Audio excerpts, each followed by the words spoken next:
আসসালামু আলাইকুম। Hello viewers, আশা করি সবাই ভালো আছেন। আসলে থাম্বনেলে পার্ট 1 পিকনিক দেওয়ার কারণ হলো আমরা প্রায় এরকম পিকনিক করে থাকি।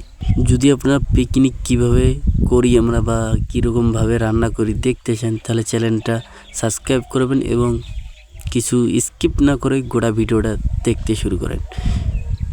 সো এটা হলো আমাদের মাংস, যেটাকে আমরা বলি মুরগির মাংস, ঠিক আছে।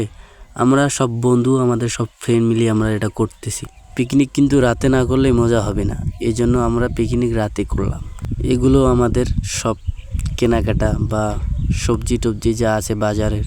আমার বন্ধু কি বলে দেখুন।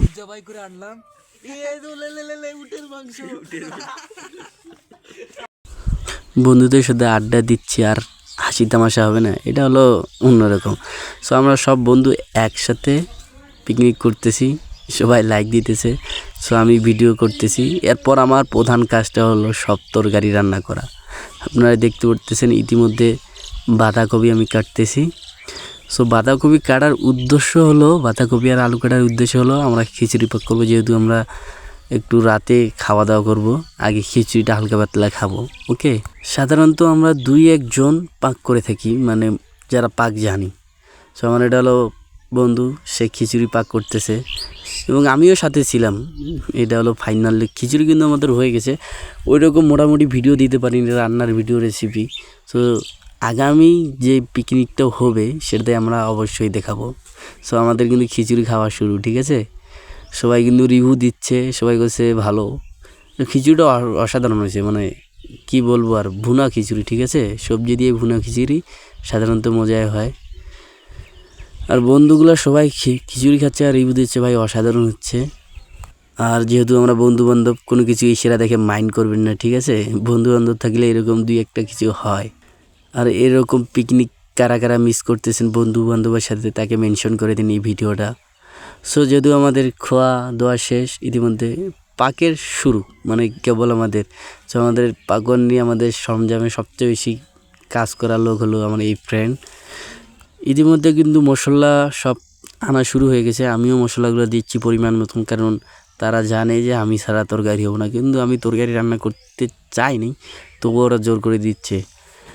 সো পেঁয়াজ কিন্তু পরিমাণ মতন দিতে হবে। আমি অল্প অল্প কিছু দেখাইতেছি। পেঁয়াজ পরিমাণ মতন দিতে হবে, পরিমাণ মতন হলদি এবং যেগুলো মশলা লাগে আদা রসুন, আমি যারা তো জানি যে কিভাবে রান্না করে, ঠিক আছে। আমি রিয়েলিভাবে সরি যে ভিডিওটা দিতে পারিনি ভালো মতন করে, তবুও আপনাদের মাঝে আমি তুলে ধরলাম কিভাবে আমরা পিকনিক করি, ঠিক আছে। যতগুলো আইটেম আছে সব কিন্তু আমরা করার চেষ্টা করেছিলাম, কিন্তু ওইরকমভাবে ভিডিও করা হয়নি, কারণ আমি রান্না করেছিলাম। ক্যামেরাম্যানও তো ভালো না, ঠিক আছে। সো আগে আমরা কী করেছি, যত মশলাগুলো আছে সব, যেহেতু এটা মুরগির মাংস, সব একসাথে আমরা মেখে নিয়েছি, মানে পেস্ট করেছি যাকে বলে। এরপর কিন্তু আমরা কিছুটা হলদি শর্ট লাগতেছে আমার কাছে মনে হচ্ছে, কারণ যেহেতু হলদির ব্যাপারটা।